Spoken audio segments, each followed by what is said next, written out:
Some visions are not blessings. They are like open doors to a cold wind that no one else feels.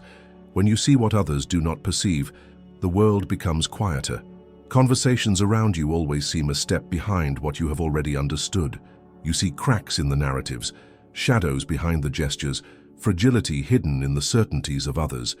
It's tempting to think that this clarity is only a gift, but it can also be a fracture in the soul. Because seeing more often means feeling more, and feeling more is carrying a weight that cannot be shared. Most people do not want the curtain to be pulled back. They prefer the comfort of the half-light, where what is not seen does not need to be questioned. If you insist on revealing it, they may come to see you not as a messenger, but as a threat to the harmony they have built. The danger is not only in the loneliness it creates. It is in the constant friction between what you perceive and what the world accepts. It is in the strain of trying to translate the unspoken, knowing that every word will be distorted by the filter of fear. Sometimes, seeing the invisible does not illuminate, it burns. And you begin to wonder if this vision is truly a gift, or a labyrinth with no way out. It is in this tense space between seeing and being seen that this journey begins. The isolation that comes from seeing what others do not is not immediate. It seeps in slowly, like a fog that at first seems harmless. At the beginning, you believe you can keep the vision and still remain in the same circles, speak the same language, walk the same corridors of thought. You believe that you only need to measure how much you reveal, choose your words well, be patient, but something becomes inevitable. The common language begins to unravel. Everyday conversations, which once flowed like a calm river, begin to sound like small mechanical repetitions, circular, without depth. It's like trying to discuss the texture of the ocean with someone who only knows the reflection of water in a photograph. There is no malice in this. It's simply that the experiences do not exist in the same space. This distance shows itself silently. You're in the middle of a dinner. Someone laughs at a joke. Everyone comments on a recent event, and deep down, you perceive hidden layers of tension, insecurity, or illusion in what is said.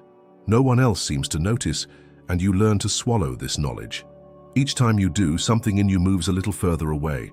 The inner world expands, but the space for sharing shrinks. And that is where the real danger begins. The vision becomes a private, incommunicable territory, and the more it grows, the more isolated you feel. It is not a physical loneliness, but a vibrational one. You are surrounded by voices, but they do not reach the place where you are. Invisible isolation also brings a subtle effect on your stance toward life. You become more an observer than a participant. It's as if you're always one step behind or above, seeing the whole scene while others move within it.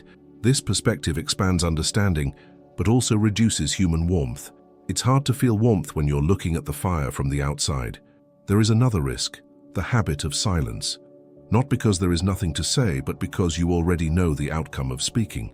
Words carrying a deeper vision tend to be met with awkward silence, with a quick smile to change the subject, or, in more painful cases, with irony and disdain. Little by little, you start to measure each phrase before releasing it, until your own inner voice becomes used to staying in the dark.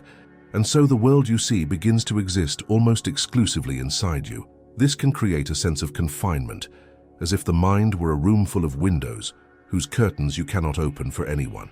The body moves among people, but the soul walks corridors that no one else frequents.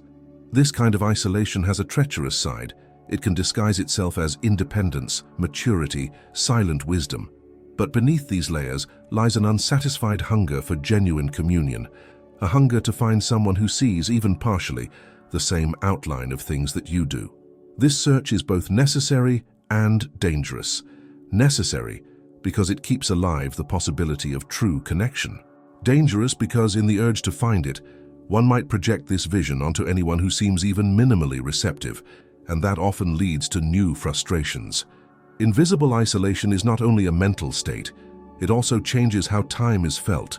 Moments of silence can become vast, and seemingly ordinary days gain the density of years when the mind is constantly interpreting subtle signals, hidden patterns, human contradictions. This inner rhythm rarely matches the external one, and this mismatch adds yet another step to the distance between you and the rest of the world. Yet, even with its weight, isolation is not an absolute prison. It is also fertile ground. Many deep perceptions only become clear in the absence of social noise. Vibrational solitude allows certain thoughts to mature, for subtle connections to be made without interference. It is in this silent ground that rare seeds germinate. But like any field, it needs care. Otherwise, what grows there may not be only wisdom, but also mistrust, bitterness, and emotional exile. Thus, living with this vision is walking on a frontier. On one side, the silent clarity that deepens the soul. On the other, the risk of drifting so far that return becomes almost impossible. Those who see what others do not must learn to inhabit this threshold without losing themselves in it, without letting the distance turn into an abyss. Because although not everyone can see what you see, the world still needs those who can walk between the two sides. There are truths that arrive like lightning. They don't ask permission. They offer no context. They don't ask if you're ready.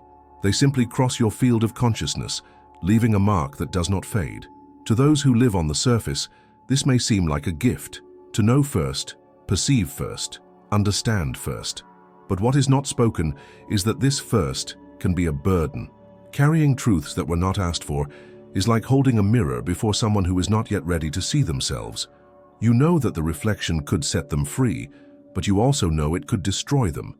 This constant tension between speaking and remaining silent becomes an invisible weight on the shoulders. It is not just an ethical question, it is a daily inner struggle. To what extent is it legitimate to intervene in another's illusion? To what extent is it your responsibility to open a door that perhaps the other person will never want to cross? Wider awareness is not neutral, it interferes. Even when you choose to remain silent, the perception of what is happening shapes your expressions, your gestures, the way you react. People notice something, a longer gaze, a different pause, and this can create discomfort or mistrust. It's as if instinctively they sense that you know something they do not, and often that alone is enough to create distance. There is also the dilemma that when you try to translate what you see, you run into the limits of language. Some truths are so dense, so multifaceted, that they become almost impossible to communicate without distortion. When you reduce them to words, part of their essence is lost, and what reaches the other is no longer the original vision, but a shadow of it. This distortion can generate resistance, or worse, outright denial of what was said. This process is exhausting because the vision does not fade simply because others do not accept it. On the contrary, it intensifies. It's like holding a fragile glass vase for hours with nowhere to set it down. The longer it goes on, the more tired your hands become, the greater the fear of dropping it. The difference is that in the case of awareness, there is nowhere to set down this perception.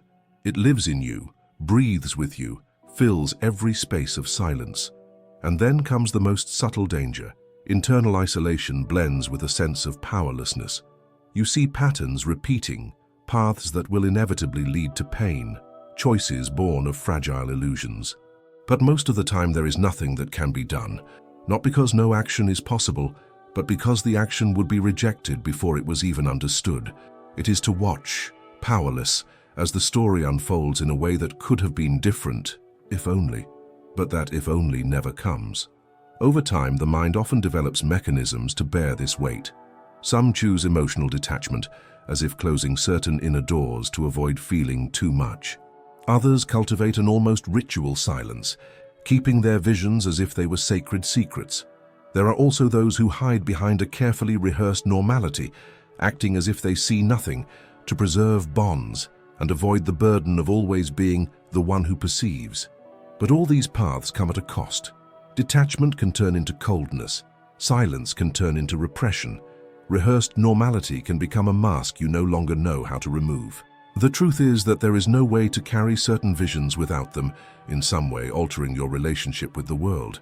And yet, it is possible to transmute this weight, not eliminate it, for some perceptions cannot be unlearned, but integrate it in a way that does not corrode. This transmutation begins when you recognize that the vision is not to be imposed, but cultivated like a silent beacon. It is not the light that invades windows. It is the light that remains lit, waiting for someone to notice it on the horizon. Carrying unasked-for truths is, at its core, an act of inner vigilance. It is staying awake without demanding that everyone awaken at the same pace. It is accepting that, Although we cannot always share what we see, we can adjust the way we move through the world so that our presence, by itself, is a reminder that there is more to be seen. This is the point where the vision stops being only a weight and becomes, little by little, a field of silent influence. Because even if no one asks, sometimes the mere existence of one who sees already alters the field in which everyone walks. Living with the ability to perceive what escapes others is like walking with one foot in each world. On one side, the solid and predictable ground of social conventions.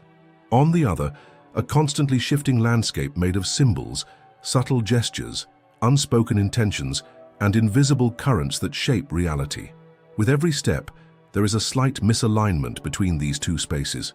It's like dancing to two different songs playing at the same time, one on the surface, the other underground. The friction begins in the attempt to move between these spheres. In the visible world, there are clear rules: what can be said, how one should act, which topics are safe. In the invisible world, those rules are fluid, and coherence is not measured by convention but by resonance.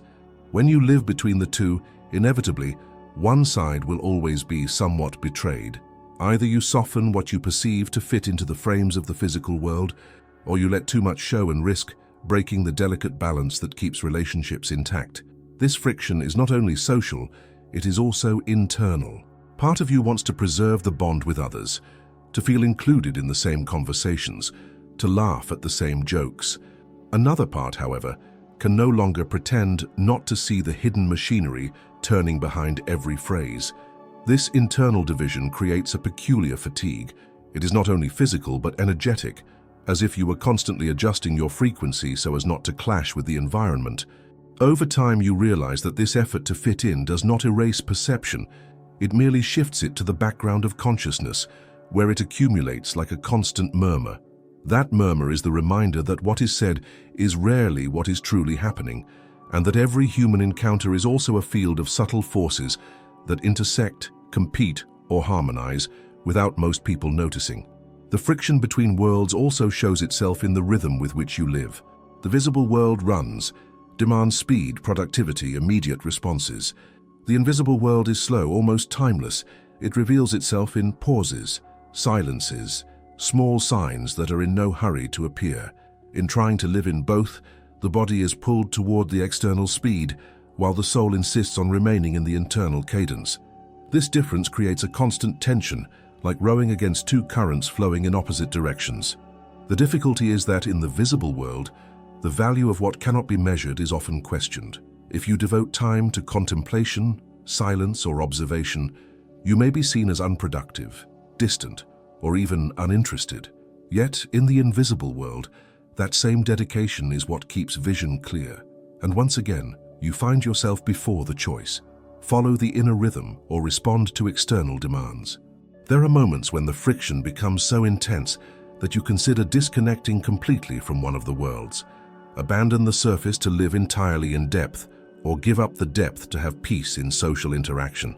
But experience shows that none of these escapes is complete. Even if you try to forget what you see, the trained gaze will not stop noticing.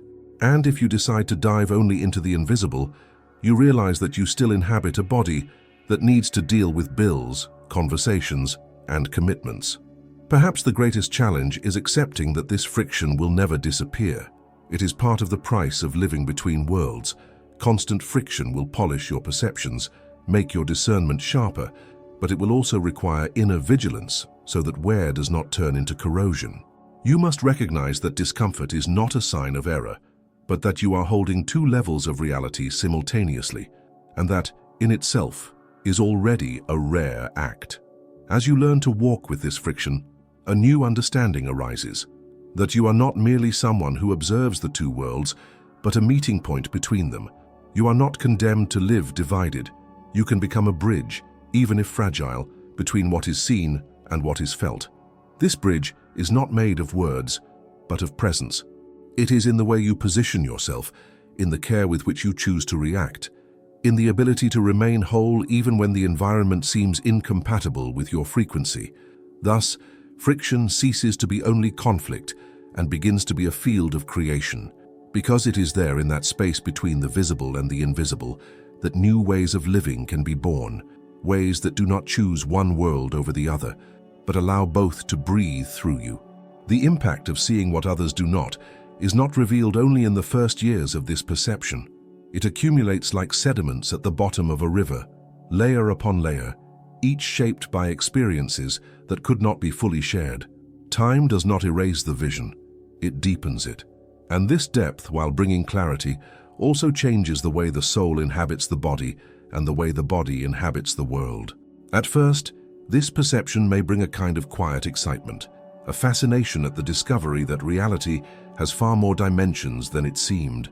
But over the years, the initial enchantment turns into something more complex.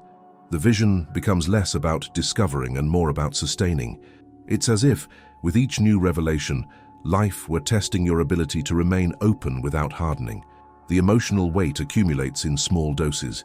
It is not a sudden blow, but a slow erosion.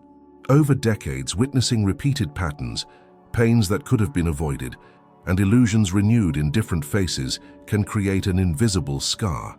This scar does not close the wound, but it protects it, making the skin thicker.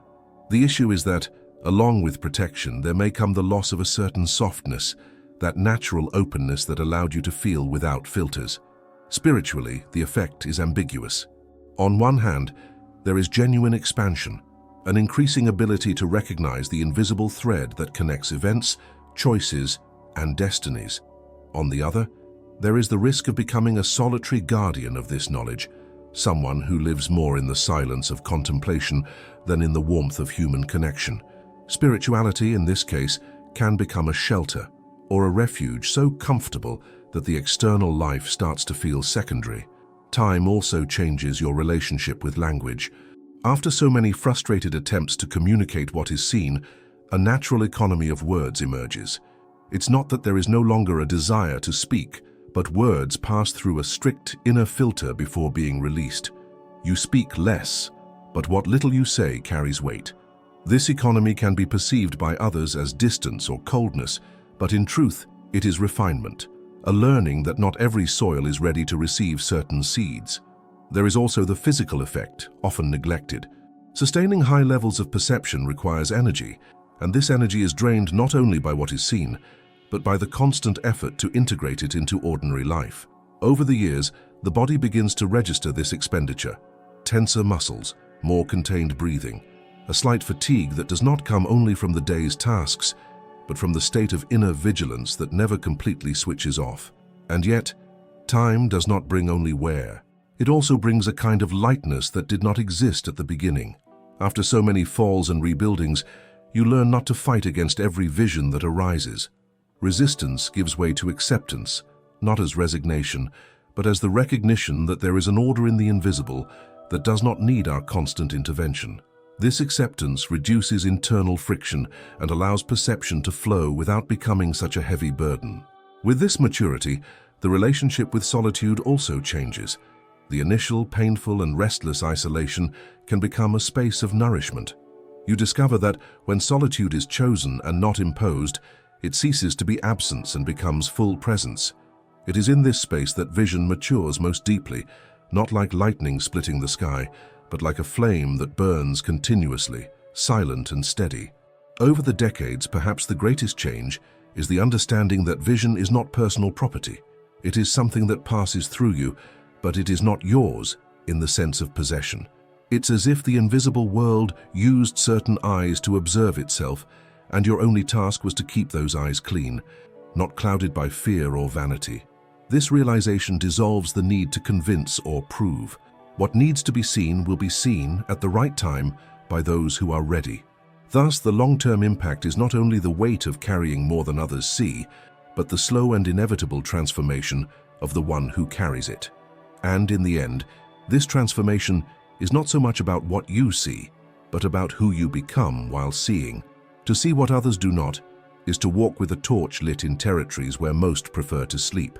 It is to realize that clarity is not only light, but also shadow, and that the price of sustaining this flame is often silence.